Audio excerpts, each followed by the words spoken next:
Hi, I'm Dr. Suarchla, Scientific Director with Ziva Fertility Centers. Many women with PCOS start their fertility journey with letrozole. It is an ovulation-inducing tablet. But what if you've taken letrozole for a few cycles and still didn't ovulate or conceive? So today, let's try to understand why letrozole sometimes fails and what the next treatment options are. So why letrozole might fail, you need to understand how it works. Letrozole works by stimulating the ovaries to release an egg. It's usually the first line of treatment for women with PCOS because it's safe, effective and very easy to take. However, not all women respond to it, and the reasons could include severe insulin resistance, high body mass index, hormonal imbalances such as high AMH or high LH levels, poor ovarian sensitivity to medication. In such cases, the ovaries do not produce a mature egg even after several letrozole cycles, which is called as letrozole resistance. So, we need to correct the basics. Before moving to stronger medications, we always address the basics. That means achieving ideal body weight. Even a 5 to 10% body weight loss can restart ovulation naturally.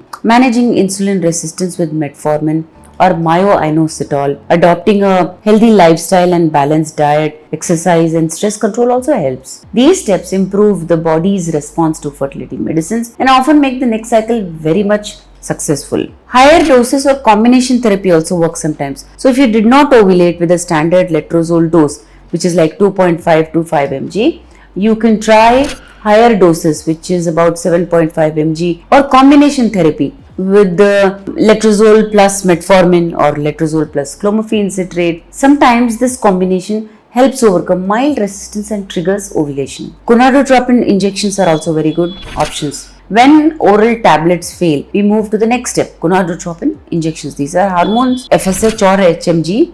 FSH is follicle stimulating hormone, HMG is human menopausal gonadotropin that directly stimulate the ovaries. The advantage is that we can control follicle growth more precisely through ultrasound scans. However, these treatments require close monitoring to avoid overstimulation, which PCOS women are more prone to. If ovulation occurs, we may plan timed intercourse or an IUI, which is intrauterine insemination, to improve conception chances. IVF is also a very good option. If multiple cycles of oral medications and injections did not lead to pregnancy, IVF becomes the next option. IVF allows for us to retrieve eggs directly from the ovaries, fertilize them in the lab, and then select the best embryos for transfer. For PCOS women, IVF has an excellent success rate, especially when stimulation protocols are customized to prevent OHSS, ovarian hyperstimulation syndrome. So if letrozole hasn't worked for you, don't lose hope. There are several effective steps from